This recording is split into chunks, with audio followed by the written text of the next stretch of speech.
politics, sports, movies. You're listening to the Let Me Bend Your Ear podcast. Welcome to the Let Me Bend Your Ear podcast. My name is Frank, and I'm the host of the show. Thank you for listening. If this is your first time listening, thanks for checking the show out. If you're a return listener, thanks for coming back and continuing to listen. The show is available on the following apps: Apple Podcast, Google Podcast, Amazon Music, Spotify, Stitcher, TuneIn, and CastBox. If you listen to the show using one of these apps, please click subscribe, and this will allow you to receive notifications when new episodes are uploaded. You can also listen to episodes on the show's Facebook page, which can be found by searching for Let Me Bend Your Ear. Episodes are also available on the show's YouTube channel. Just search for Let Me Bend Your Ear podcast. This podcast covers 3 different topics: politics, sports, and movies. Each episode is dedicated to one of these topics. You can also follow the show on social media. The handle for Twitter is @BendYourEarPod. This is also the handle for Instagram. If you want to email the show, the email is bendyourearpodcast@gmail.com. If you're not using a podcasting app to listen to the show, you can always get episodes directly from the website, which is located at www.letmebendYourEar.com. I think it's very important in this political season to listen to differing viewpoints on the issues of the day. And based on that, I'm happy to present this interview I completed with independent presidential candidate Shawn Howard, who's running for the highest office in the land in this current cycle. Now, I'm not naive. I understand that we have the Democratic candidate, the Republican candidate. In a lot of states, you'll see a Libertarian, and a Green Party candidate on the ballot as well. Shawn Howard is a write-in candidate in 25 states and has an uphill battle, obviously, to gain any kind of traction where people would know that he's running. But that being said, I think this interview is important to hear. I would encourage everyone to listen. He has some great insights on the issues of the day and how he would handle certain situations as president of the United States. Now, I know the news always likes to report how the undecided voters are going to swing elections, swing voters, whatever they're termed. Again, understand that I don't think anyone at this point, a month out, is undecided. I think you pretty much know who you're going to vote for. If there are true undecideds out there, okay. I don't think it's as many as people would like to make you think. And I think it's part of the media's attempt to assist in keeping a stranglehold on a two-party system. We talk about that a little bit in the interview. I don't want to get too deep into that, but let's just say, in my opinion, the media is woefully inadequate and are abdicating their duty to assess truthfully who's running and freeze out other voices that could contribute to this democracy. I'll just leave it at that. But again, even if you've made up your mind, I would highly recommend this interview, because I think as a voter, as a citizen of the country, as a people, period, we've lost the ability to have intellectual debate over topics that we disagree on and not make it personal and not grow from it. In fact, the opposite has happened. If you are someone that looks to work with the other side of the aisle, with someone that disagrees with you, you're seen as a traitor or someone that's not loyal or not true to your principles, which is atrocious. And secondly, if you, like most intelligent people do, if you change your mind on an issue when you receive new information and you fundamentally change it because the information changes your view of it, you're seen as also weak and a flip-flopper and the like. And you know what I mean. I'm not talking about changing an opinion because you stuck your finger up and then the winds change. I'm talking about fundamentally changing your opinion on something because the information you received, or you received new information that you didn't have before, which caused you intellectually to go, I can't support this position anymore because I received new information. That is perceived as a weakness. And I think to the point now where when people do change their minds on certain things, they just keep it to themselves and continue to agree with whatever party they happen to be with and kind of go with the party line. And I know this is a fact, and I know that the people reject it outright because of the low ratings that Congress gets as far as approval. So it's pretty obvious that what's happening now is not working with the majority of American people, yet we still continue to vote for incumbents. But again, when the deck is stacked against independent candidates, it makes it almost impossible for an independent candidate to gain any traction. But again, that being said, I hope you listen to this interview, and I hope you listen to the interview I'm going to be conducting with Green Party Vice Presidential candidate Angela Walker soon, which will be also put up. If you share my episodes of previous podcasts, I really appreciate it. If you've never done it before, and if you only do it one time, I would hope you would do these next 2 episodes with Mr. Howard and Ms. Walker. I think it's important for people to start to get into the habit of listening to people with opposing viewpoints, with differing opinions, with other ideas about the issues of the day, because that makes us grow as people, that makes us intellectually better, and it makes us strive to be better. So I would hope that you would get past whatever partisan state that you may happen to be in personally, and open your ears and your mind to other viewpoints and see if there's something of value there. Mr. Howard had a lot of interesting things to say about the issues of the day. And look, you may agree with some of them, you may agree with none of them, you may agree with all of them, you may disagree with all of them. That frankly doesn't matter to me. What matters to me more is that you listen and take in what he's saying and absorb that, whether you agree or not, and continue to do that with other people that don't share the same viewpoint that you do. That's the only way we're going to move this country in any kind of direction forward with any kind of substantial impact. So again, I hope you enjoyed this interview. Please share it on your social media, and please just think about anything you hear out of opposing viewpoints and incorporate that into what your thoughts are on the issues of the day. President, and welcome to the show. I really appreciate you coming on. Hey, thanks for having me, Frank. I really appreciate the time. All right. So I wanted to get started kind of a little bit with your background before we get into kind of why you wanted to run. So what is your background that kind of led you where you are now? Sure. My background is almost exclusively investments. I've been in the wealth management business since I was about 26 years old, but pretty much finance across the board. Came out of school with a bachelor's and a master's, and then I've been working in the banking community on the private bank side, wealth management, ever since, for the most part. And worked my way up to chief investment officer for a bank up in Massachusetts a few years ago, and eventually decided we were going to move down to Florida. So I've been down in Florida the last couple of years with the wife and 2 young girls. Right. And yeah, my wife was excited to hear you're from Massachusetts. She's from Taunton, Mass. What part of Mass were you from? Oh, okay. I'm from Lakeville, Mass. originally, but I went to high school in Taunton. Yeah. Oh, okay. Oh, she'll be excited to hear that. Yeah, she grew up there and then moved down to Florida to go to law school. So no, she was excited to hear that you were from Mass. Where'd you go to law school? She came here to Florida. Actually, that's why she ended up down here. She went to Barry in Orlando, Florida, graduated there. Yeah, it's been 11 years since she's graduated. So yeah, so that's she was very excited to hear you from Mass. So have you held any political office previous to your run of president, either in Massachusetts or in Florida? No, I've never run for anything before. I've always been kind of a political junkie. I started a political blog when I was like 30 and ran that for off and on for 10 years or so until I had a family and started having other responsibilities. And just decided about a year and a half ago that I wanted to run. I've basically been disappointed in the choices in the general election for years, last one being Hillary and Donald Trump, obviously. So I thought voters could use a more centrist voice, an independent voice, and just more choices in general than your standard duopoly with the Democrat Republican candidates. Yeah, and that's why I really wanted to talk to you, and I'm glad you reached out to respond, because it's been something I've talked about on the podcast. I come from it. I'm a registered independent. I probably lean maybe more libertarian, maybe slightly right of center.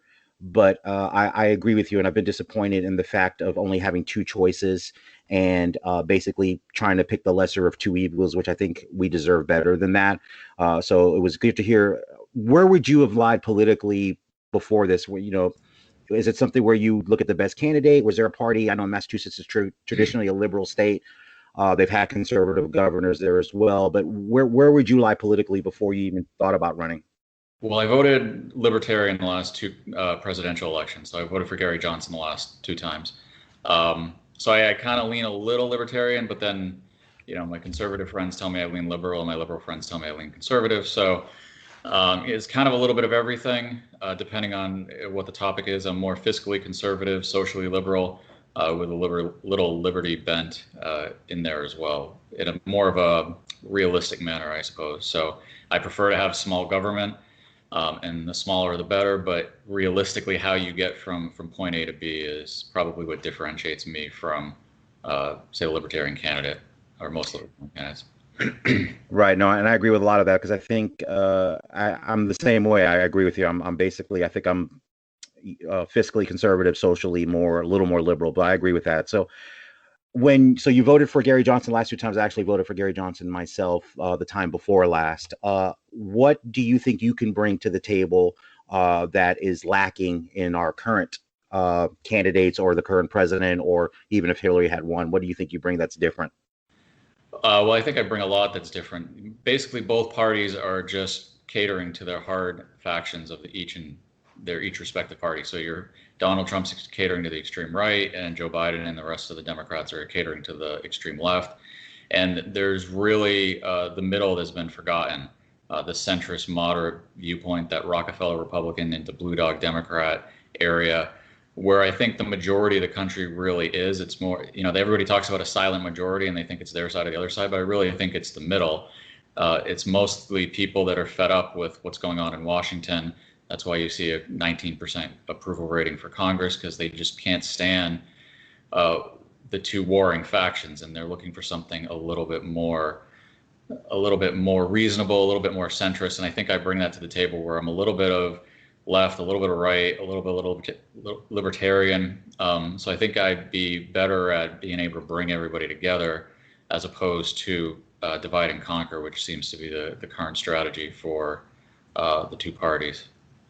No, I agree. And I wanted to get into kind of the challenges of running as an independent candidate, because my friends that I speak to that are politically active, they're irritated with me, and I always push back because I think there's this perception, and I think the two-party system has really helped keep it powerful. Is basically, if you say I want to vote for a third-party candidate, whether it's Libertarian, Independent, Green Party, they say, well, you're taking away votes from A or B. And I always respond, if your candidate is not strong enough to withstand a third or even a fourth party challenge, then your candidate's not that strong. That's not the other candidate's responsibility to help get your candidate elected by not participating.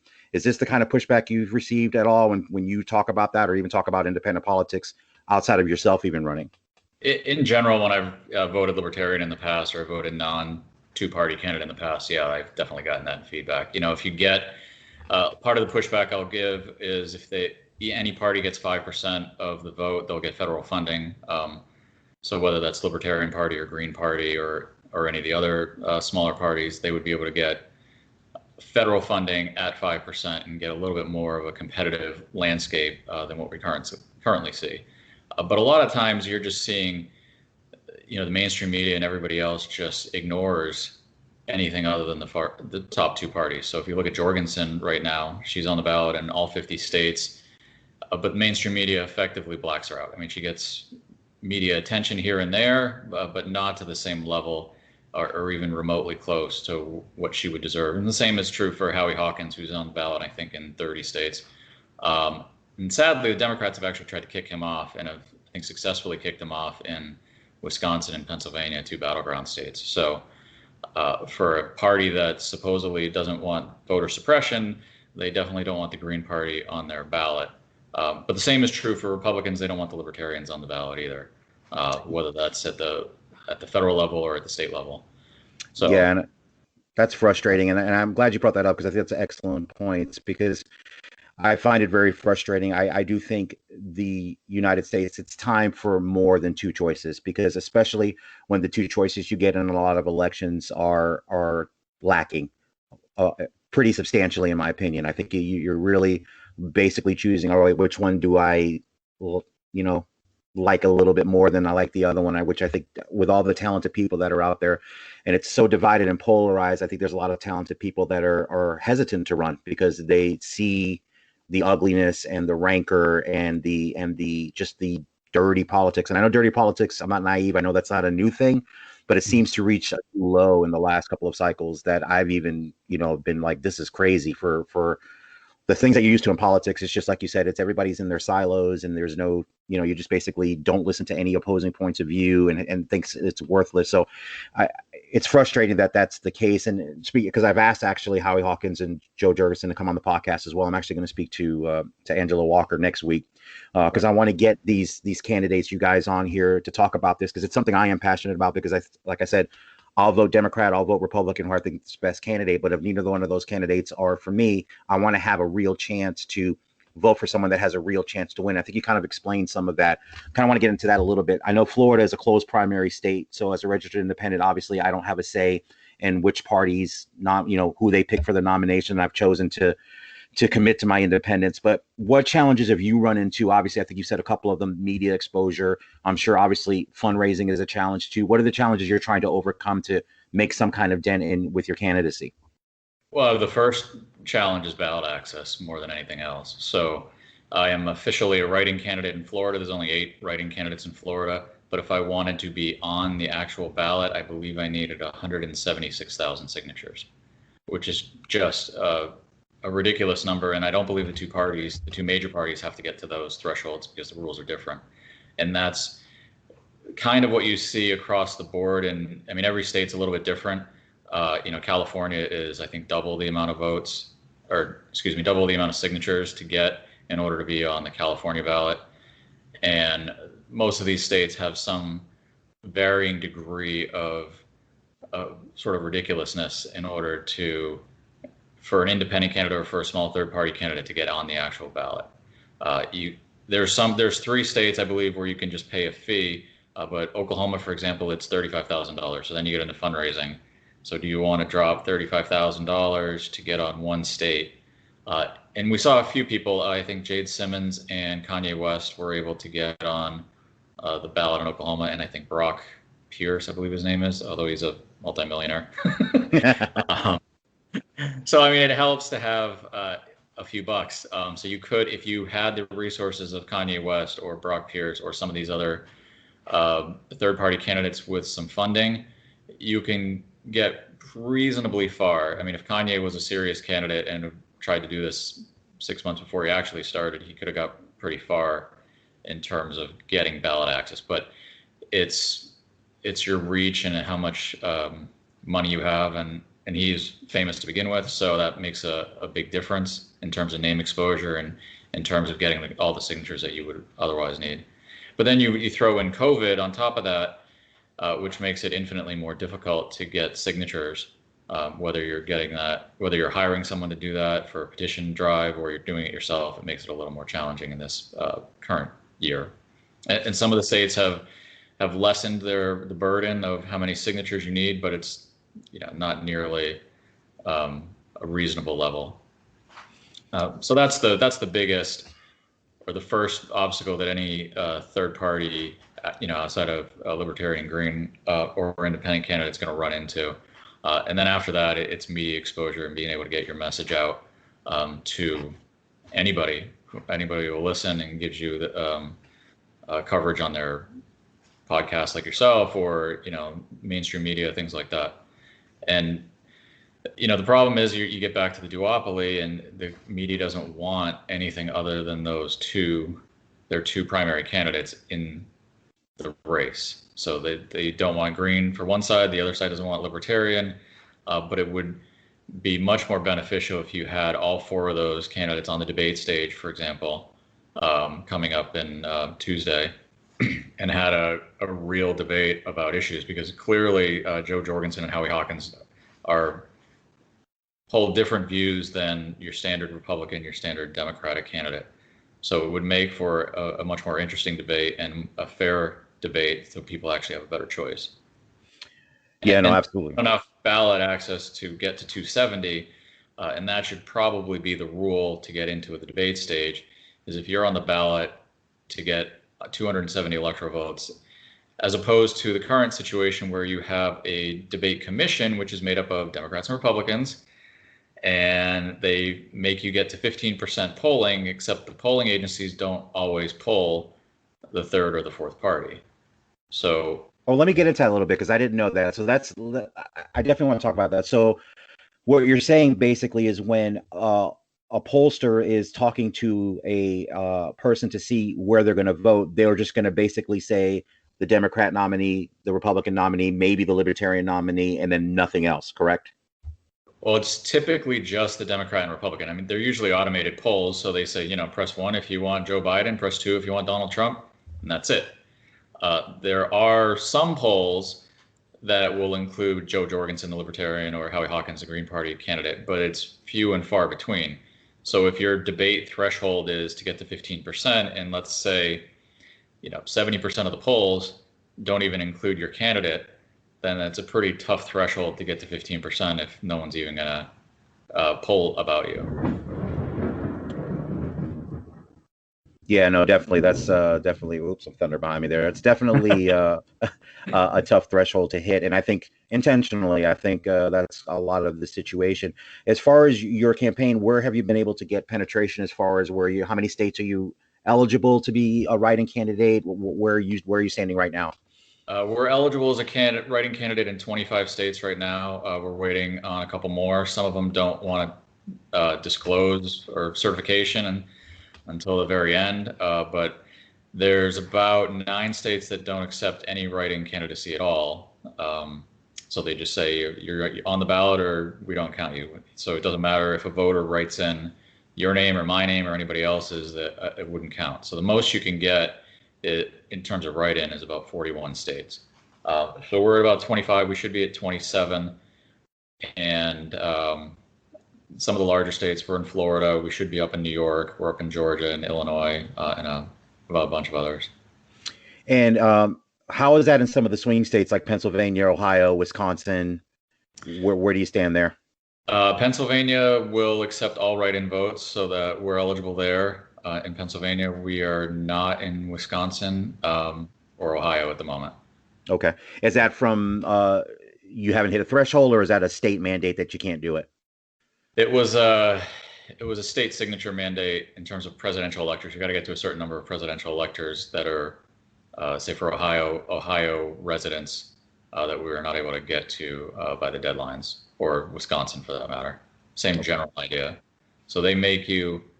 Most states will make you have signatures or names of the presidential electors that are voting on your behalf per state. But some states want you to just have their name. Some are name and address. Some are signatures. Some are notarized. So, some of them.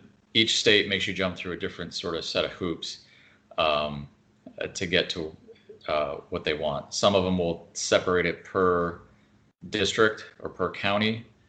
So if you think you have all the presidential electors that you need, and they're all in New Orleans, for example, they won't count it. You've got to sparse that out and spread it out across the state. So it's a little bit challenging, but we were able to get on more than half the states. So we're in reasonably good shape. No, that's fantastic. That's fantastic. Yeah. And I want to get into next. So since the debate, we would talk about the debates are going to be coming up on Tuesday night. So obviously, since you're not going to be on that stage, I want to kind of get into some of the issues of the day. Obviously, 2020 has been a year like no other in the last century. So I want to kind of get your thoughts on how you would handle some of the things that have been going on. Let's start with COVID. Sure. That's been one of the biggest things. So we have this pandemic. What are your thoughts on how it's been handled? What would you do differently? What would President Howard have done in this pandemic?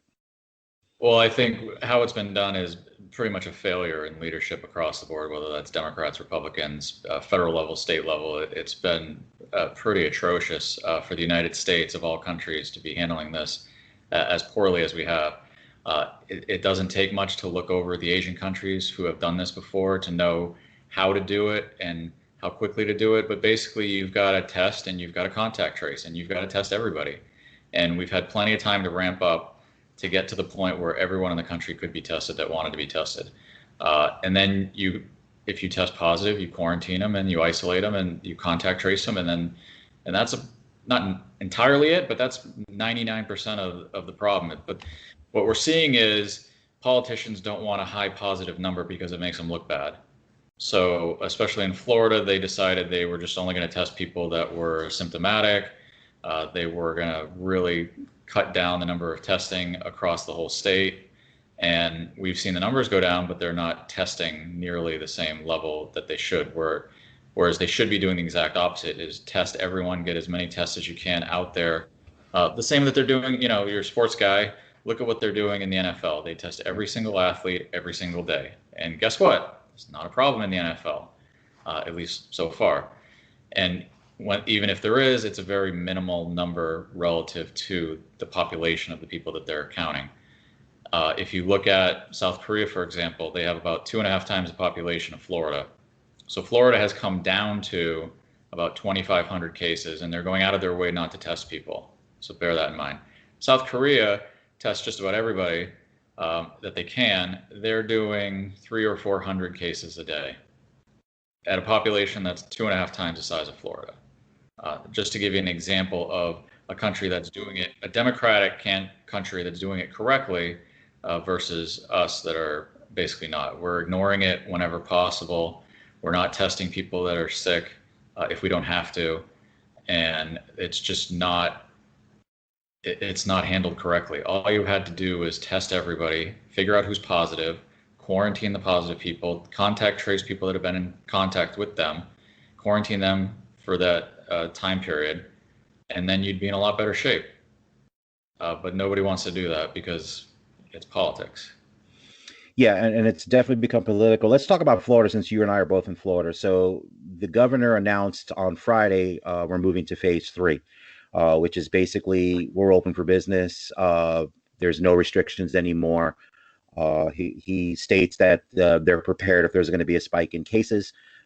Here's my thing, and I've talked about it on my podcast. I've only done one COVID podcast because I was trying to stay away from it because mine is a nonpartisan political, and I don't want to go either side. But the thing that I do sympathize with, whether it's a Democrat or a Republican governor or any governor, is the delicate balance between the real issue of the threat of the pandemic versus businesses that are failing and just whole industries that are getting wiped out. And Right. Frankly, the mental health aspect of it, I don't think it's talked about enough too. I think the mental health of people has been severely affected in different ways due to this, whether it's having to stay home, whether it's losing their livelihood, whether it's issues with their family, just kind of things that have to be taken into account. Obviously, we want to save as many lives as we can, but I do think those other things make it complicated outside even the political aspect of it. What are your thoughts about the other things that have kind of come hand in hand with the pandemic, other than just the testing and the people that have been positive, or unfortunately the amount of deaths? Yeah, I mean, the governors have you're right to say it's a delicate balance between trying to protect the citizens and allowing businesses to succeed and not to bury them. So I don't necessarily disagree with Governor DeSantis and reopening the economy, but what I disagree with is he didn't take the steps necessary to get us to this position to where you're reopening it. So I don't agree with the lockdown, because you can't really deny, or you shouldn't be able to deny, businesses the ability to open their business, and as long as they're following strict protocols with social distancing and masks, if the business needs a mask. I don't necessarily say we should mandate masks, but it should be strongly encouraged, and you should allow, say, Lowe's, Home Depot, all these types of businesses to, if they want you to have a mask in the store, you got to wear a mask. But I think these governors are in a tough spot where they don't want their small businesses to fail, and we're seeing that in a lot of spots, where, especially the Northeast, where you're not allowing the restaurants to reopen at 100%, and the weather is starting to turn, so they're going to be in a tough spot. And the federal government is not providing the stimulus that they need to. It's not targeted correctly to where, it was basically a government mandated shutdown, government mandated recession, and they threw a bunch of money at the problem, but it helped some people and didn't help others, and helped some people more, and it was just a mess from the start. So basically what I'd say is go ahead and reopen the business as long as you're testing everybody, as long as you're contact tracing. But if you're not going to bother with all of that, it's a recipe for disaster. So in Florida, yeah, everything's reopened. We were out this past weekend, and we saw much higher foot traffic in restaurants and the whatnot. And it's most likely going to lead to a very high spike in COVID, whether we know it or not, because they might not know it, because they might not test for it, But it's more likely than not, the more you reopen, the more it's going to spread. And it was never down to the R naught, the multiplier of the virus was never down below 1 in Florida. So it's likely to continue spreading because we never put ourselves in a position where we can reopen the economy and succeed. Yeah, and that's kind of the complicated issue there. All right, let's kind of move to the next issue I want to talk about. So obviously, probably the largest story, which would have been the largest story in any other year outside of COVID, is kind of the racial unrest. So you've had the murders of George Floyd, of Breonna Taylor, of Jacob Blake, Ahmaud Arbery. So this has kind of come to a head. And I think COVID has in some way been an indirect factor, obviously, with people in the situations that they're in. I think it's kind of almost seeded the social unrest, but we're coming to a head where I think we've seen, and then the polarization doesn't help either, where, you have people calling for defunding of the police, to getting rid of police, to zones like in what you had in Seattle and what you have going on in Portland, Oregon, just flashpoints of violence and rioting and looting. What are your thoughts on that? And what do you think the government should be doing that they're not doing? And what is your thoughts on the situation that's going on? Well, yeah, I mean, I'm especially in some of these cities like Portland, Seattle, Kenosha, I think it was Rochester was the latest one, where you've seen a lot more social unrest. It seems that the police don't, or I should say the politicians don't really get a strong handle on it and don't give the police the cover that they need or the support they need right away. You can see that you clearly need the National Guard right away in most of these cases. And you could see from, I think it was Kenosha, they waited 3 or 4 days before they decided, until after the Rittenhouse shooting, before they decided, hey, I guess we should, crack down a little bit and get rid of the violence, the looting, and everything else. So I think the left, the Democrats in general, have condoned it to some extent. I think they needed to draw a clearer line between nonviolent protests are fine, and the majority of these protests are nonviolent and they're peaceful protests, and we're peacefully protesting the murders of George Floyd and Ahmaud Arbery and all the other the treatment of the African American community and the Hispanic community over the years.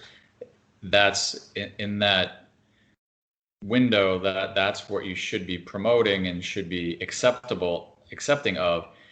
But what happened is you're always going to have violence, looting, things like that. If the police are sitting there with the peaceful protesters, relatively peaceful protesters, the other side of town is going to have rioting and looting because they know that the police are handling the protesters. So that element is always going to come up. But the politician, that's why I say the politicians needed to bring out reinforcements. And every time that they have brought reinforcements, like the Guard, the unrest has settled down a little bit, at least the violent aspects of it. So that's one side of it. But they should always be advocating for peaceful protests. That's the hallmark of our democracy. And it's a just cause that they need to keep a better focus on. But instead, now the focus is law and order. That's the narrative of Donald Trump, and you're going right into his narrative if you condone or ignore some of the violence that's been going on. Yeah, and I agree. I think Joe Biden kind of realized that when his numbers kind of dipped a little bit, because he was kind of silent on it. Yeah, and once he realized that, then he started to vocally, and you even see commercials now that I saw today, specifically denouncing violence. So, yeah, like I said, I think that was until about, I think it was early September, like right before Labor Day, and it was a good month too late. Yeah. In his defense, he doesn't run anything. He's a candidate, and he's not in charge of anything. But he's the de facto leader of the Democratic Party. He should have come out with a stronger message much sooner. And speaking with police violence against people of color, or the issue that's been going on for a long time, what would you do? What are your thoughts about that? As far as, do you think there needs to be sweeping police reform? What do you think the issue is, or what do you think you would do about what this issue seems to be? Because honestly, like I said, I try to take a pragmatic, fair approach, and each case is different, whether it's the Breonna Taylor case, Jacob Blake, any one of these cases. But even just looking at it objectively, there seems to be a disturbing trend where people of color or minorities seem to have worse outcomes than non-minorities. Not to say that white people have never been shot and killed, but it seems to me that I've seen armed white people threatening with guns and they end up being arrested, which is what they should be, arrested, going to jail, going on trial, where unfortunately you see a lot of minorities having a very different result. What are your thoughts about that, or what do you think needs to be done to kind of change that perception or reality, or however you see it? Well, I think what you see is, the Black community and the Hispanic community are afraid of the police, and the police are afraid of the Black and Hispanic community. And when you have a situation like that, you tend to make irrational decisions, and you see things that aren't necessarily there. So if I get pulled over, my reaction and the police officer's reaction might be entirely different than if an African American person gets pulled over, because the police have a perception, rightly or wrongly, and the African American individual might have a perception of the police, rightly or wrongly, and then that tends to lead to bad outcomes more often than not. But there are ways to fix this. I think you can. Number one, the police need to be wearing body cameras, and they should need to be on at all times. So the Breonna Taylor case, as far as I understand it, does not have video evidence, and there's a variety of different cases that, for whatever reason, the body cameras are not on, or the police officer didn't have one, or what have you. But if you mandate that and then put it to a third party, so that the police are not in charge of deciding what gets released and what the cutting it or editing it or anything like that, so you've got the full version, then I think you'll have better outcomes, because you'll be able to weed out some of the bad police officers where there are some, and protect the ones that are good, so that if there's not a video evidence and maybe the cop was in the right on a particular situation, the video should be able to bear that out. But you do need police reform. I mean, you can see the way police are handling certain aspects of the protests, and it's not the best tactics, I would say, by and large. At least, I mean, it's hard to tell, because you've got liberal narrative on one set of channels saying one thing, and you've got the conservative narrative on Republican channels or Fox and et cetera telling you the other thing. So you kind of have to read between the lines to figure out everything that's really going on, and is this a pocket of protests and violence, or is this more widespread?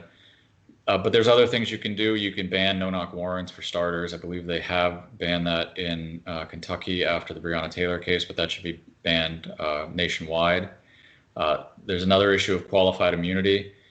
That should be much more limited than it currently is. I think the Supreme Court will look at that at some point, and I know the Libertarian Party would like to end qualified immunity, but it does exist for a variety of reasons. But right now it's on the complete other spectrum, where there's complete protection for police officers if they're in the wrong. So I think you need to revisit that, and I think the courts are revisiting qualified immunity to make it a little more limited to some extent. They won't end it. I believe Rand Paul's got a bill in Congress, but they're not even touching it. So if you come to Congress with something a little more passable that you can get the other side to work on and work with you, then I think that would make progress in that direction. I think part of the problem is, since we have extreme left and extreme right in Washington, you have politicians that come up with this whatever bill, whatever cause they're working on, and they know it's never going to pass, because they don't really want to work with the other side. And whether that's qualified immunity, or it's Medicare for all, or minimum wages, things like that, there's no bipartisan conversation whatsoever. It's people standing on one end of the sideline or the other and screaming about what their opinion is and what they think is the correct solution, but they're all theoretical. They don't actually pass anything. They don't work with the other side to get it done. And I think police reform is the same thing. So they're not going to make any movement on qualified immunity because they don't want to talk to each other. They're probably not going to make any movement on no-knock warrants nationwide anyway, because they're just not working together. And I think that was part of my candidacy, was to bring everybody back together and try to get these two sides to work, figure out what minimal agreement you have on a particular topic, and go from there and try to get some level of bipartisan agreement, even if it's at the margins, but to do something rather than this divide and conquer strategy that we're seeing across the country, and we're just getting further and further apart from each other. No, absolutely, I agree, and I think unfortunately, which is why you see a 19% or whatever the low approval rating of Congress is. I think there is a perception, and I think that perception is not false, that there is not any incentive for the two sides to agree on anything. Unfortunately, it seems to be the MO is we cater to our base, and that keeps us in office. And I think, unfortunately, that's what's been going on for a long time. You said it correctly. The staying in office, that's their number one priority, is to stay elected and stay in office and keep the power.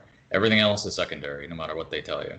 Yeah, and it's frustrating because as a voter, I mean, I've gone back and forth when I talk about term limits. I've literally flipped that position 50 times probably, because on a certain day I'm gonna be like, we should have term limits. People need to go. It was never meant to be at the start of the country a lifetime position. You were supposed to come in as a public servant, serve, and then get back to the private sector or do whatever it is you did before you went into the government. But then the other part of me says, if people are doing a great job and the voters want them to stay, they should be able to stay. So I've always vacillated back and forth, but unfortunately now I'm more of a proponent of it, because I think these people just don't want to leave. They don't want to leave, and they don't want to that the younger people or the next set of people with maybe different ideas than the past really try to get things done. Like you said, even agree at the margins. Forget about even wholesale changes. They can't even agree to anything minimal to kind of move any kind of agenda forward. And like I said, because it's not really in their best interest to do so.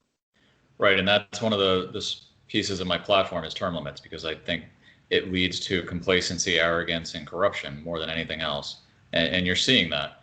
You can take the freshman congressmen that are much more idealistic and much more willing to work with the other side, but then they get to Congress and they see that nothing gets done. You have actual AOC, even though I don't necessarily agree with her on much of anything, she was willing to work with Ted Cruz on some bipartisan legislation, because she's new, she's willing to work with people from the other side of the aisle. And John McCain used to be like that. And Joe Biden was like that to some extent. Whether he is now, I don't know, but there used to be at least some level of bipartisanship. But the longer these people stay in office, the less likely they are to do it, and they don't care. They really just want to stay in office and get heads of committees and get high enough up on the food chain to be in power. So it's a sad state of affairs is where we're at, and hopefully, we can open it up a little bit to other voices and other candidates as we move along. Yeah, and that's the part that saddens me as a voter, because I always try to be an advocate for participation in the process, and on my podcast in the past, I call out voters, including myself too, where we're not as vigilant as voters in holding these people accountable. We re-elect incumbents over and over again. But I do understand when I talk to people that don't vote, I get when they tell me, what difference does it make? If I vote, nothing changes. They're all the same. And it's hard for me to rebut that argument. And it really is. And what I say is, but you can't use that as an excuse not to participate. Like, that's got to be more of the reason why you should participate and support other candidates outside of the box, because that's how we change things. You can't just go, well, my vote doesn't count. You can't do that. You can't just check out. Right. And there was 100 million people that didn't vote in the last election. Yeah. So of registered of eligible voters. And then you had another 7 million or so voted for third party or independent candidates. So there's really a smaller subset of people that actually voted for Democrats or Republicans. You've got this whole group that's just disenfranchised or just doesn't want to go anywhere near the two major parties. And that's a majority, 100, close to a majority. If you had to add up the Democrats and Republicans, I think you're about 125 million, and you're maybe 107 million either didn't vote or voted third party or independent in the last election. Yeah, and that's the thing that people don't understand. If those 107 million understood the actual power they have, if they really exercise that one right to vote, to really push for, and if it's a Democrat or Republican, that's the best, that's fine. But if there's a third party out there or someone that could really change the country in a positive way, they don't understand that they could affect the outcome and get those people in there if they really participated. So that's the frustrating part when you're trying to convince people to do that. And I know that that argument is hard, even now more than ever. It's hard to kind of make that case. I wanted to get into the Supreme Court, since this just unfortunately came up with the death of Ruth Bader Ginsburg. Obviously, President Trump nominated Amy Coney Barrett on Saturday or yesterday. So what are your thoughts on the Supreme Court? Because I did a podcast on the hypocrisy, speaking of hypocrisy, about the Merrick Garland nomination back in 2016, last term of Obama. My thought, and it's very simple, I don't care about protocols or customs. You're president for 4 years. You're not president for 3 years and 6 months or 3 years and 8 months. If you are in office and a vacancy comes, you put up a nominee. The Senate has the advising consent. They can either vote it up or down. I was very angry that Merrick Garland wasn't even heard. If they wanted to vote him down, that was fine. And now, fast forward 4 years later, and I called it in my podcast 2 years ago. If the same thing happens, watch everybody flip and go, okay, well, now it's a little bit different, and we're going to put a nominee through. And I assure you, this will be the fastest confirmation hearing in the history of the world. And Well, on one hand, I'm okay with it because my position is consistent. Trump is the president. He puts up the nominee, the Senate up or down. So that doesn't change. But the hypocrisy of specifically Mitch McConnell just enrages me. And his qualifier now is, well, it's different now because both parties have the presidency and the Senate. So I'm like, that's not even a worthy argument to me. What are your thoughts about that?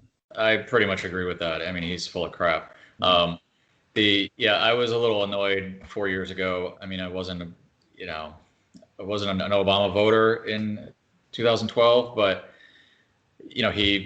guy died and he's got the right to put somebody up. He puts up Garland 9 months before the end of his term, and they wouldn't even hear it. So that was a little annoying. So for this, I probably would be in the Lisa Murkowski camp, where I'd say fair is fair. Don't vote until the next president on January 21st.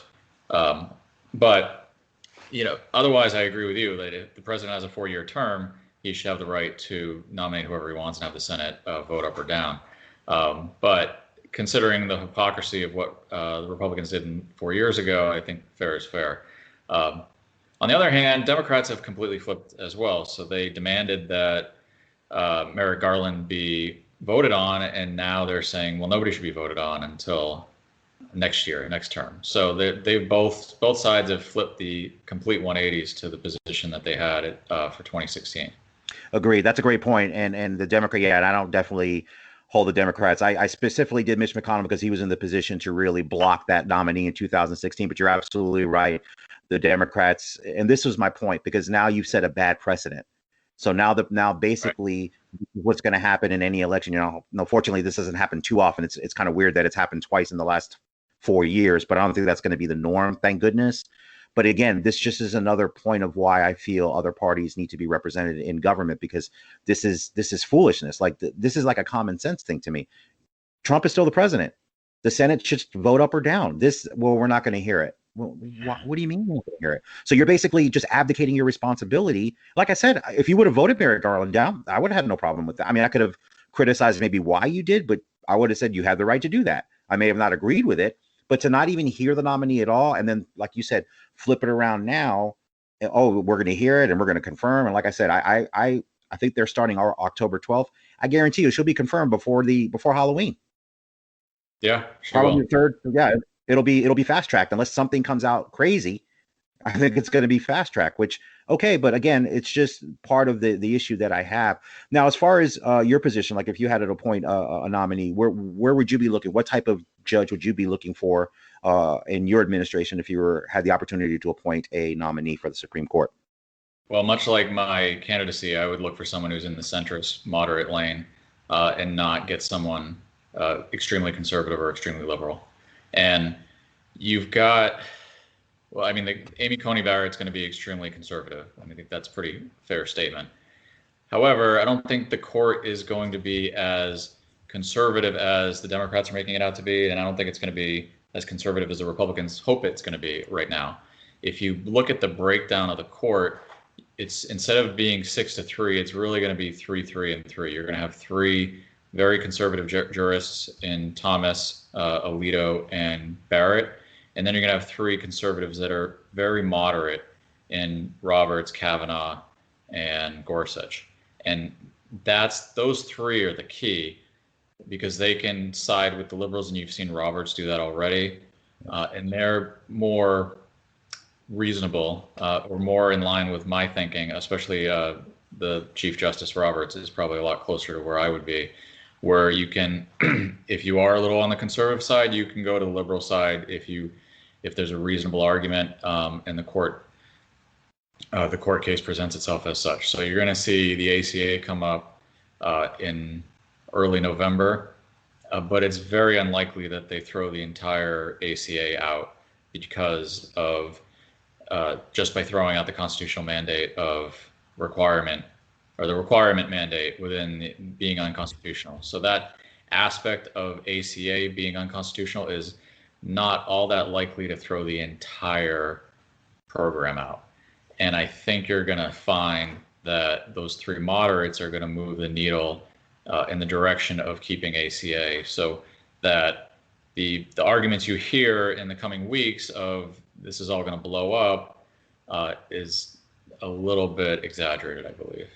I completely agree with that. I was talking about this with someone the other day. I completely agree with that. I think I always go back to one of my favorite justices, David Souter, who was a constant source of irritation to conservatives Yes. after they put him on the court, which made him one of my favorite justices, because that's the point. I think if you're aggravating both conservatives and liberals, then I think you're probably doing the right thing, and I think you're doing a good job. You're making decisions based on what the law tells you and how it leads you, and that's going to lead you in different directions depending on what the case is and what the merits of the law state. So I agree with that. I think a lot of it is hyperbole, like everything else. It's the sky is falling if she's appointed. I mean, I know the next thing they're going to talk about is ACA, and then obviously it's going to be Roe v. Wade after that. I'm of the personal opinion that law is never going to be overturned. That case is never going to be, in my opinion. I know some people disagree with me. I just think in reading the decision, the issue of privacy in that decision, I think is the key to that. I know there's scientific arguments about, when life begins, and that's been more on the pro-life side. But I just think at the end of the day, I think to your point, I think those three conservative, moderate justices, I don't think they're ready to take it that far to overturn that decision. That's my thought on that. I could be wrong. I don't think so. But what are your thoughts on that? Because that's the other thing that they're gonna ask her when she's in her confirmation hearings about her thoughts on abortion. Right, and she would probably, we haven't heard her confirmation hearing yet, but if we were to guess, she'd probably be in the camp of overturning Roe v. Wade. But you also need 5 votes, and they're not likely to get it, even with a 6-3 generically conservative court. Roe v. Wade has been settled law for 47 years, and the justices that have taken their seats on the bench in the last few years are just barely older than that. So they don't have any or very little writings about abortion, because they're not stupid. They're not going to put themselves and commit themselves to one side or the other, knowing full well that it's a divisive issue, and it's been a divisive issue for decades now. So you don't have, for Gorsuch, Kavanaugh, Roberts, really any writings, any kind of opinion too far in one direction or the other on abortion. So other than they've said it's settled law and it's not likely to change, I think what might come up with a conservative court, and Barrett has said this herself, where I think she said Roe v. Wade was not likely to come up, but federal funding might come up, where, for example, Planned Parenthood has federal funding, and the conservatives have been trying to defund Planned Parenthood for a number of years. Right. So that might be up for attention in the coming court cycle. But bear in mind that Planned Parenthood actually gets the majority of their funding not from federal funding. So they get about 2/3 of their funding from other sources and about 1/3 of their funding from the federal government. It's about $600 million. So if you were to get rid of that, the sort of worst case scenario in that area, it's likely that private donations could refund that and take care of that difference. If you noticed, after RBG passed away on Friday, the Democrats raised $100 million within 48 hours. Yes. So if it's that important to the Democrats where they can raise $100 million in 48 hours, I would bet that they could raise $600 million in a full year if the federal funding gets overturned for Planned Parenthood. And the other aspect is you could see some restrictions on abortion from conservative states, but it's typically late-term abortions, which most people won't. Nobody even does late-term abortions anymore, to my knowledge, like third trimester. So, it's not likely to move the needle too far. And if you ever get to the point where you overturn Roe v. Wade, it really just goes back to the states. So if it does go back to the states, you'll be in a situation where the conservative states would outlaw and the liberal states would not, and the person with the unwanted pregnancy just drives to the liberal state and gets it done. So you're really never solving the problem. And that's why I talk about where can you agree on the margins? Where can the pro-choice and the pro-life people meet at the margins, which is the need to reduce the number of unwanted pregnancies. I think at the very minimum, you could probably agree on that. How you get to fix it is a different story, but if you focused on adoption, the adoption credit's about $12,000, you could expand that. If you focus on education and contraceptives, which is another controversial topic for some, but it does reduce the number of unwanted pregnancies. And we've been able to see that with ACA. Actually, under the Obama administration, the number of abortions has declined almost every single year because he was able to get that within the healthcare budget, healthcare bill. So I think if your end goal is to reduce the number, you should try to go about it in a different manner, as opposed to let's just stack the court with my conservative justices and let's ignore everything that my Republican president does because I know he's going to appoint a pro-life judge. So I'm going to ignore all the personal aspects of his life and all the nonsense that comes out of his mouth because he's going to nominate my guy or my woman for the Supreme Court that sides with me on that particular issue. So I don't think it's a very good strategy, and it obviously hasn't worked in 47 years. So I think you should probably take a different approach if your end goal is to reduce the number of babies being aborted. Yeah, and that's always been where my thought is at, because obviously it's a deeply personal issue to the woman who's pregnant. It's a religious issue, it's an ethical issue, it's a medical issue. There's so many things that are intertwined with this situation, and that was always my thought. Just looking at it, like I said, try to looking at it pragmatically. It's like really the focus should be on how do we reduce the amount of unwanted pregnancies and get that number as close to zero as we can get it to. Obviously, zero will never happen, but if we can at least shoot to try to get as low as possible to make abortion something that is not rarely sought out. I think that's the best we can hope for outside of there being an outright ban. And I think we've seen what's happened in this country when there was a ban on abortion. It was bad for everyone, for the mothers, for everything. It was just dangerous, and that was not a situation that I think we want to go back to. But at the end of the day, I understand people's philosophical, religious, and moral issues with it. I get it. Then that's why it makes it so complicated. Right.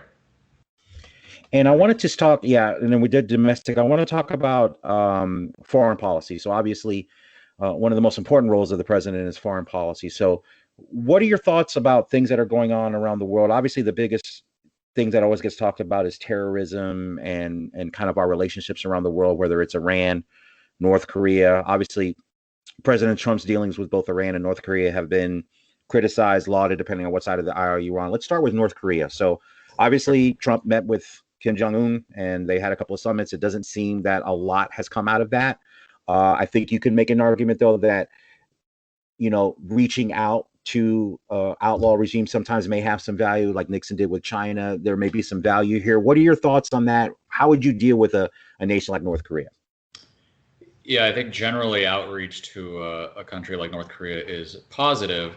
I think where they erred is putting the president front and center for that. I think you're giving North Korea a huge advantage in PR and domestically by putting the president in the DMZ, coming all the way out there to meet with Kim Jong-un and raising the level of Kim Jong-un in terms of his prestige across the world, because we've got the American president, the global superpower, meeting one-on-one with this sort of rogue dictator, if you will.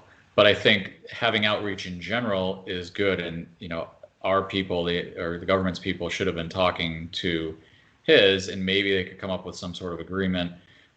One of the things that upsets the North Koreans is that we run military exercises on their border every single year, I think, if not more frequently, and that really aggravates them. What aggravates us, obviously, is that they're building nuclear weapons and letting their people starve to death.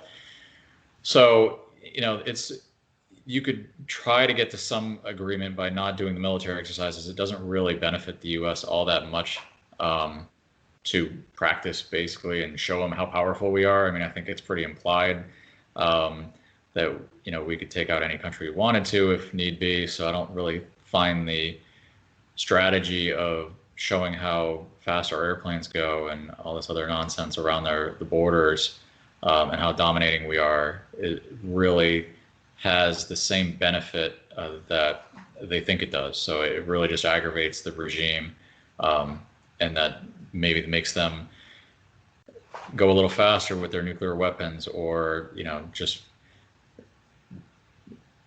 act not in the best interest of the rest of the region and the rest of the globe. So yes, I agree they should be talking to the North Koreans. I don't think you should put the president out there front and center, no matter who the president is.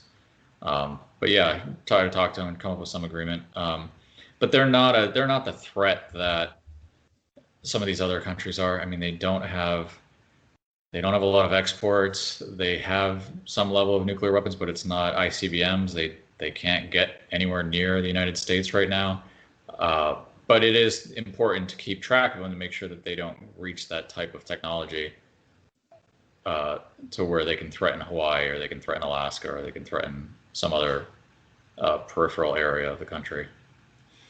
No, agreed. And moving on to Iran. So Iran, I think, is more of a threat in the sense that they've basically have been funding or assisting terrorist organizations in other countries, whether it's Hamas or Hezbollah, to really sow kind of chaos in the Middle East. And I know Obama had the nuclear deal that Trump pulled out of. What would you think? What would you do? How would you handle a country like Iran that has been outwardly hostile as and it relates not even just to the United States, just their goal in kind of sowing chaos in the Middle East to meet their ends? Well, I would tend to agree with President Trump in this general area. I would have pulled out of the nuclear deal. I think it's nonsense. They're going to build nuclear weapons one way or the other, and for us to give them everything that we gave them for their agreement to not build nukes, I think was naive.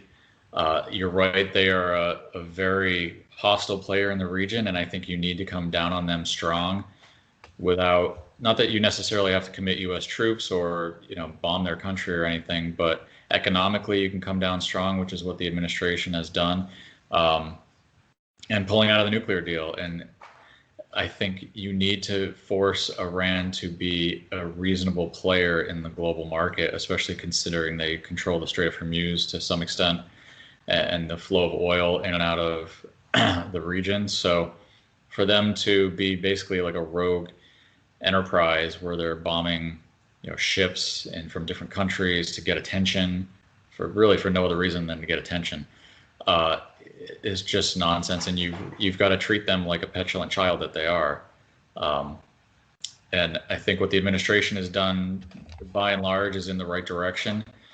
You've got to come down a little bit more strong than what we saw from the Obama administration, because they're not going to play nice. And I think sometimes the Obama administration tried to think that everyone was going to be our friend and everyone was going to be like a democratic society and everything's all roses and flowers and everything's great. But I think you've got a lot of rogue countries with rogue governments and dictators, and they have no other desire than to see the U.S. fail and it cause pain to the United States and to a lot of the other countries in the region. Israel, for example, Iran would like Israel wiped off the map. So you've got to treat some of these countries with, a jaundiced eye and not let them walk all over you. So that goes for Russia, China, Iran, and North Korea, among others. No, agreed. And the last country I want to talk about specifically, because this is one that, as a watcher of this, is I think another complicated issue. Afghanistan. So from the beginning of Trump's campaign in 2016, he ran on, "We've been sitting in Afghanistan for 20 years, fighting an endless war, and I want to draw down troops." He's made good on that, and they're trying to do that. I've been of the opinion that presidents before him have tried to do that. I think it's one of those things is when you're running for president, you have all these goals that you have, and then when you actually sit in the seat, you realize when you hear from intelligence, when you hear from the military, you realize that it's not as simple as you think it is. And I think Afghanistan has been one of those situations because I think the philosophy has always been, even post 9/11, especially post 9/11, is if we don't fight the battle there, they're going to bring the battle back to us, just like they did in 9/11. Now, I think there's a lot of merit to that argument, but I also do agree that at some point we're going to have to make a decision to draw down. Now, should it be zero? Should it be special forces there? I don't know what that answer is, but I think it's easy to say let's get out of there until you actually have to pull the trigger. And every single president since George W. Bush has been not doing that. They've been saying they're going to do it and have not pulled all the way out for what I think are good reasons. But again, it's been 20 years. How long do we do it? Is it perpetual? What are your thoughts about the situation specifically in Afghanistan? Well, I think Afghanistan is similar to our philosophy, the government's philosophy in a lot of different countries where they put troops in a country and they never leave. And I think Afghanistan is very much like that. We're in about 150 countries right now militarily, and there's only 197 countries in the world. So my general belief would be to draw that down dramatically over the course of a number of years. We don't need to be in 150 countries. We probably do not need to be in Afghanistan specifically. We need to be in the region, I would argue, for any conflict that comes up, but we don't necessarily need to be in Afghanistan. I don't really subscribe to they're going to bring the fight to us.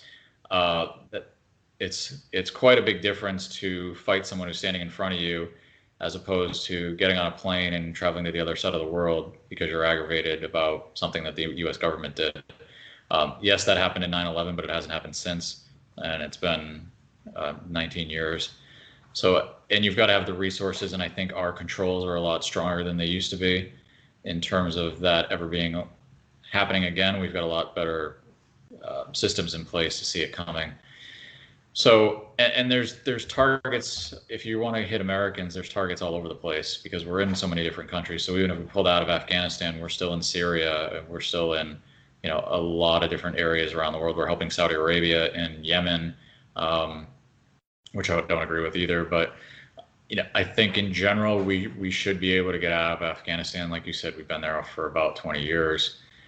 And at some point, we've got to let these countries decide for themselves what they want and create their own system of government and just basically get out of the way. So, I'm generally non-intervention in terms of my overall philosophy and militarily, but I'm not naive either. So I don't think we should get out of every single country and just hide and, be fully armed and just be in the United States. We have NATO allies that need our support. And we need to be in certain geographic locations in case something does come up.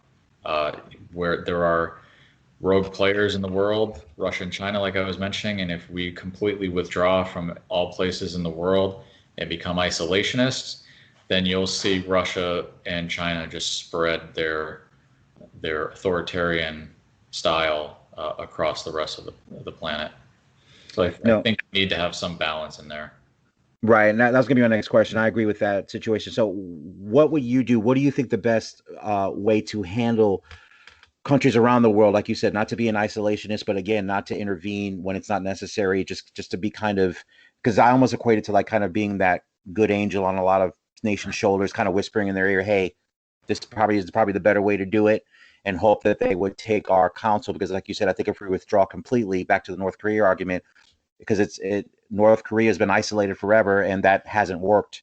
And I think Trump, I don't think he succeeded fully, but I get the spirit of what he was trying to do, to aggressively posture with him and then try to meet with him. But like I said, we can argue if there was any results of that or not. But I think part of that is good. But again, with the rest of the world, where is that balance between budding out, but at least being that influence that we can be. And how could we do that without having to be militarily or through, troops and soldiers and people unfortunately losing their lives? Yeah, I mean, I think it's a case by case basis, but in general, we should be very, very reluctant to commit troops or military assets to a lot of these situations. A lot of these countries will come to us and want our military support. So, like I mentioned, Saudi Arabia came to us for Yemen. They wanted to invade Yemen, and they needed our military assets and our surveillance and our systems and our intelligence to be able to do it more effectively. That's something we shouldn't be involved in, whether we agree with one side or the other. Because what it does is it taints us in terms of our relationship with Saudi Arabia. So they can go and kill a journalist, and in another country, no less, and then we just look the other way because we're way too involved with what they're doing. Not necessarily their conflict with Yemen, but their the control of oil and everything that goes with that.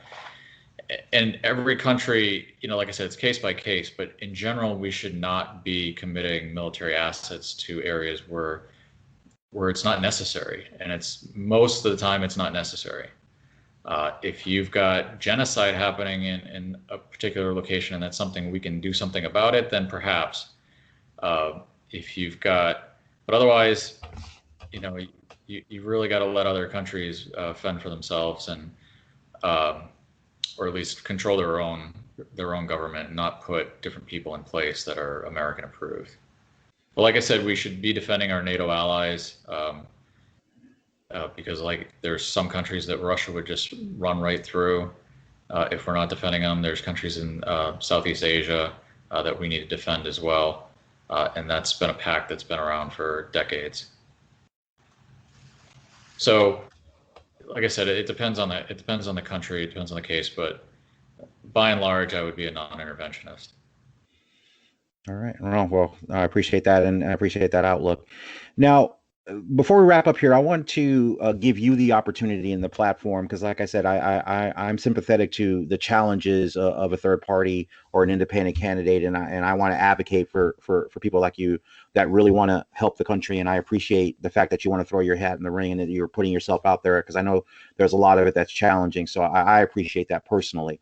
What would you like, or what do you need from us voters? What would help you the most to try to get you that exposure? Anything that we can do to help accentuate your candidacy to at least accelerate something? Because I know just being honest, I know this is a situation and this is kind of a long game. And I know that's why I think there's a lot of struggle for independent candidates. I mean, I can go all the way back to when I was a child in 1980. I remember the independent candidate, John Anderson, running when Reagan was running against Carter.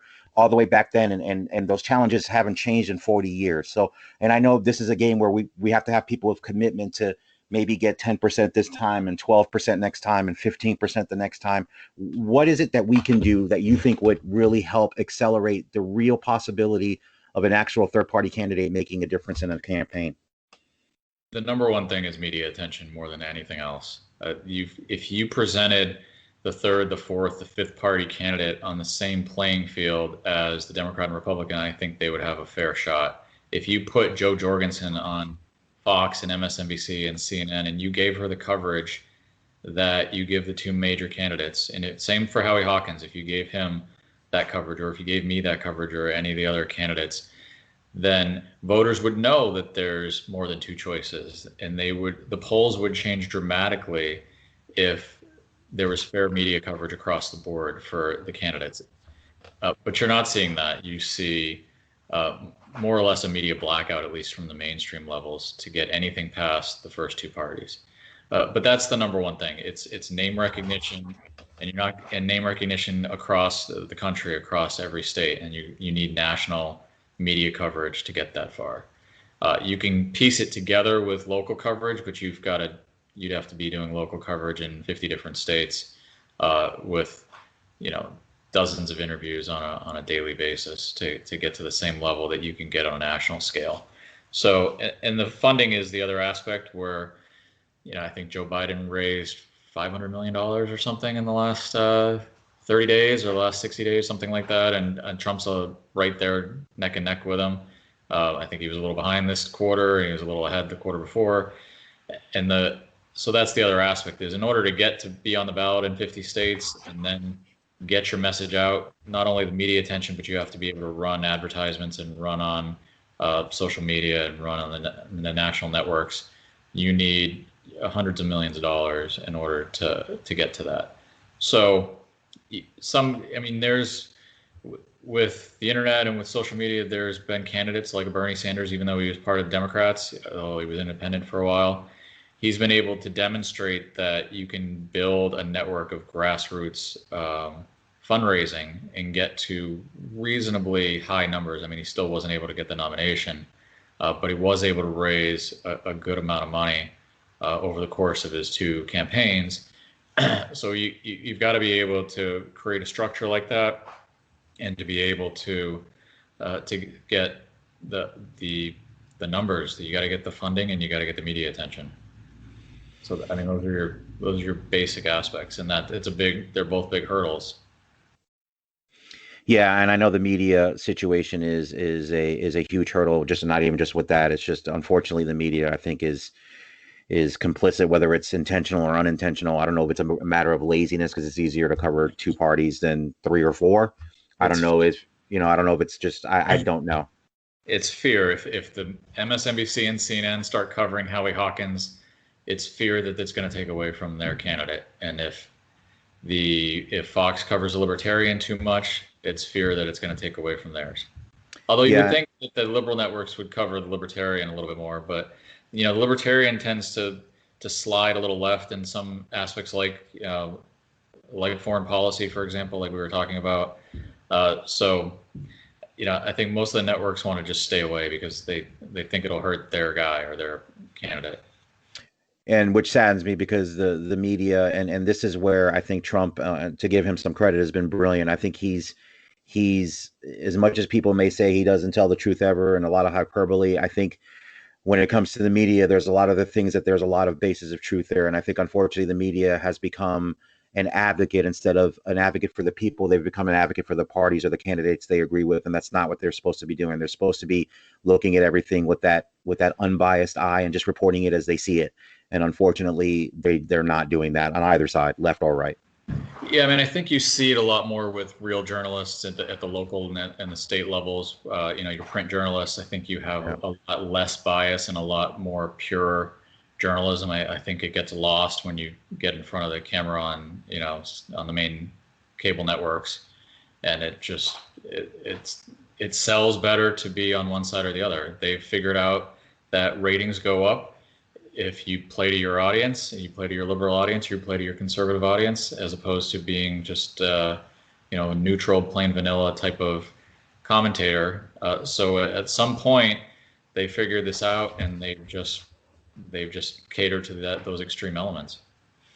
Yeah, I think when the media became a business and a very lucrative business, and unfortunately, I agree with you. I think the print journalism, and I've ignored it myself. I mean, with the internet, it's hard to, I don't even get my daily paper anymore, and it's something I probably need to do. I mean, going to an unrelated topic, the Jeffrey Epstein situation, just the tremendous work by the Miami Herald, basically brought that case back from the dead. Literally, he had gotten away with what he had done with a small jail sentence, which was basically a hotel stay, and they brought that case back by intrepid reporting. So it gives me some hope of the media. That's the media that I try to look at, because I know there's a lot of good reporters doing really good work and really care about what they're doing. So I wish, unfortunately, that would, infiltrate the television networks the way it used to be, because I remember a time, I'm old enough, I remember a time where that was their mandate. Their mandate was to report the truth and to expose untruth. And unfortunately, that's just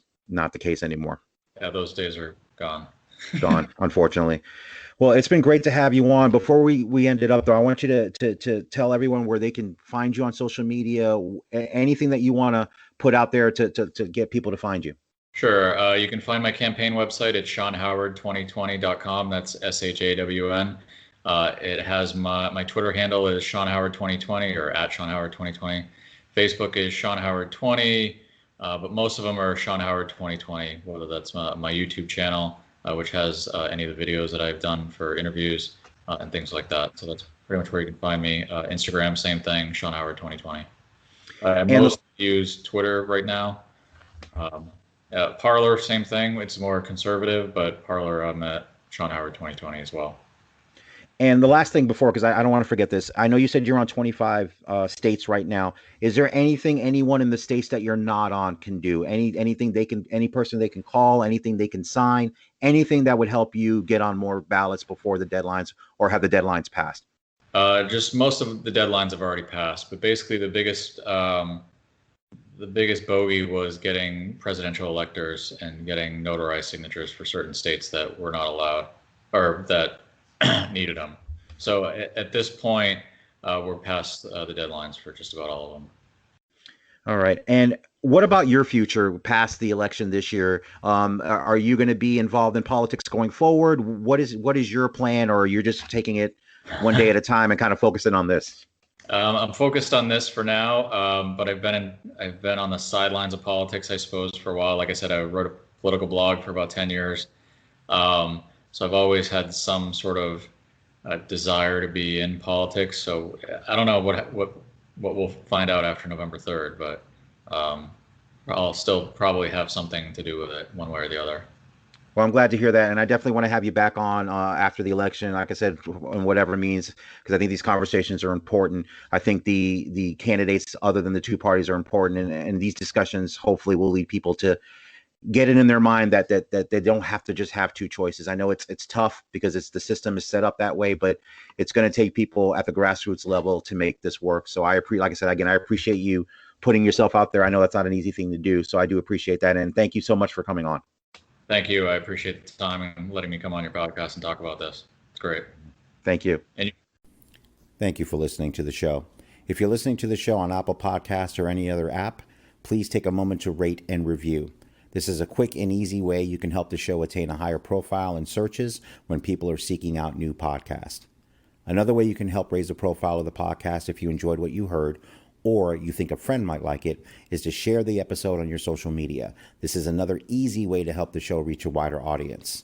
The podcast is available on the following apps: Apple Podcasts, Google Podcasts, Amazon Music, Spotify, Stitcher, TuneIn, and CastBox.